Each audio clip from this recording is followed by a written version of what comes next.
Hello guys. So today we have a function, we have problem given as we have a function which is defined in this manner, which is defined in a piecewise manner. This is the first piece where it is defined as 1 over n, and a second piece where it is defined as 0 at x equals to 0. And it has been asked that whether the function is Riemann integrable, and if it is Riemann integrable, then what is the value of 0 to 1 fx dx? Okay.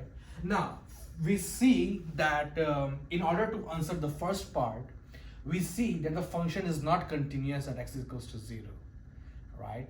And since it's not continuous at x equals to 0, which means that we have a finite set of discontinuity for this function, right? And it's a classical theorem of linear analysis which says that if the function has a countable number of discontinuity, then the function is Riemann integrable. Therefore, here we see, let me write down the solution. We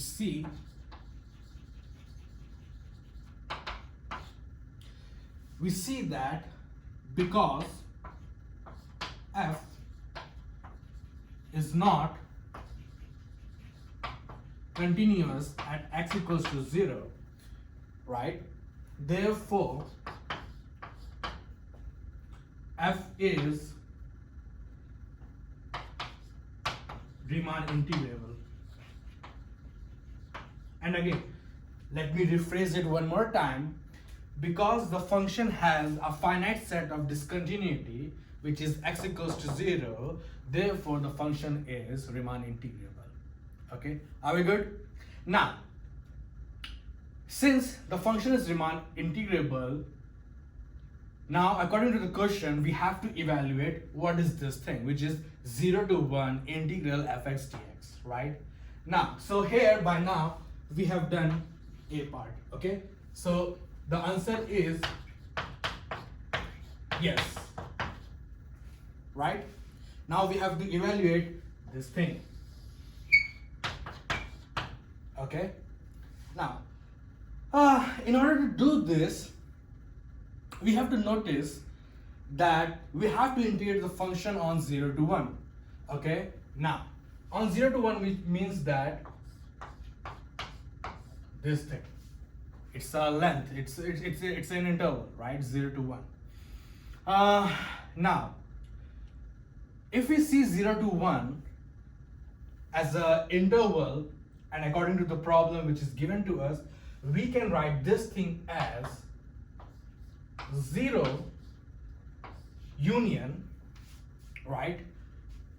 And countable number of union of this interval. Okay. Now here, one thing I should make it clear, that you can see 1 over n plus 1 is open and 1 over n is closed.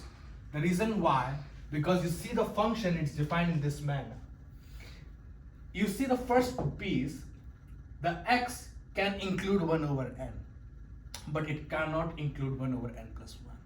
Therefore, the left hand point, which is 1 over n plus 1, it should be open, and this point, which is 1 over n, it should be closed, right? Now,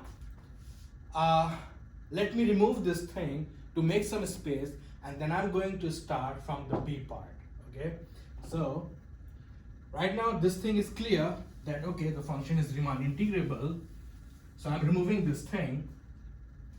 And let's focus this thing, let's focus the p part now.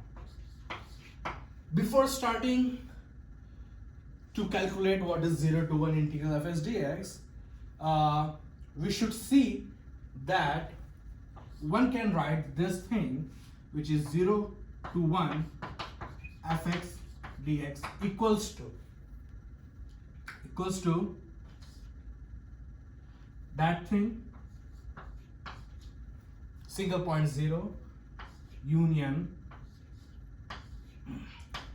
n from 1 to infinity, open 1 over n plus 1, 1 over n, close fx dx.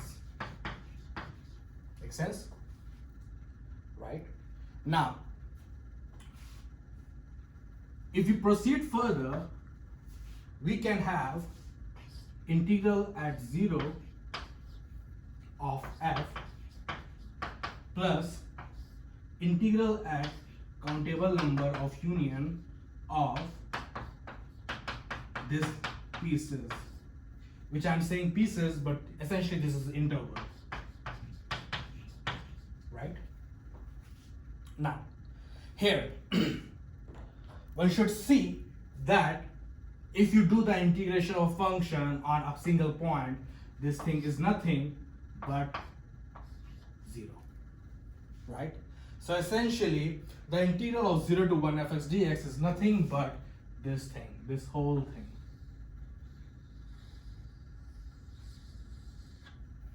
Okay, now we'll start the calculation of this thing over here.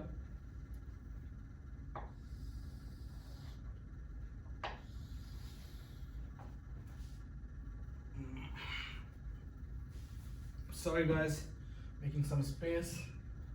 Okay, now consider. So we have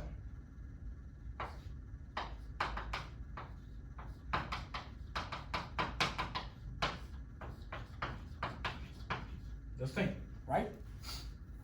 Now, what this thing is actually, this is nothing but the infinite summation of this thing.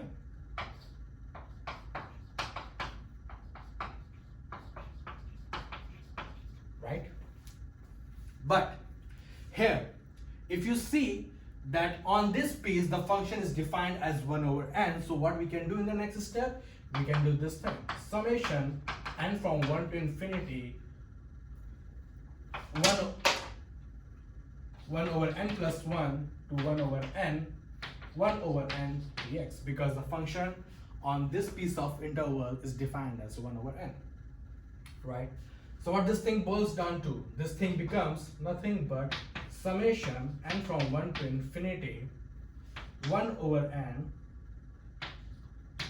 multiplied by x with the limit as 1 over n plus 1 to 1 over n, right?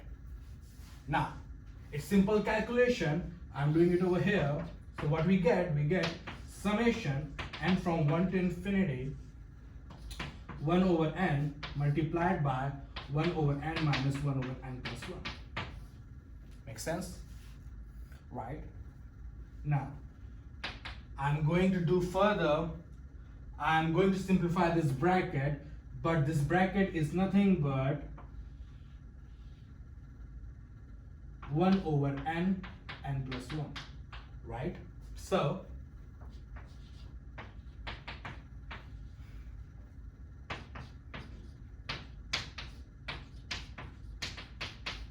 okay, now this thing is nothing but, I can write down this thing by the rearrangement to have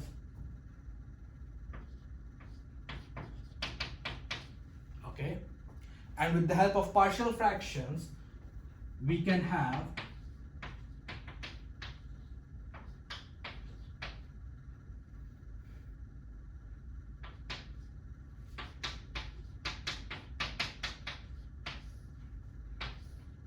okay, and now after this sorry, I have to make some more space. Okay, so we'll get summation n from 1 to infinity of 1 over n squared, which is the first part, and plus summation, and this will be my second part. Okay,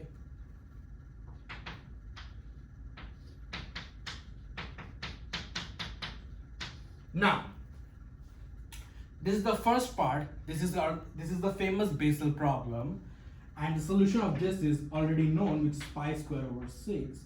And the second part, this is the telescopic series. Its summation is -1. So therefore, the answer of this problem, which is this one, is pi square over 6 minus 1.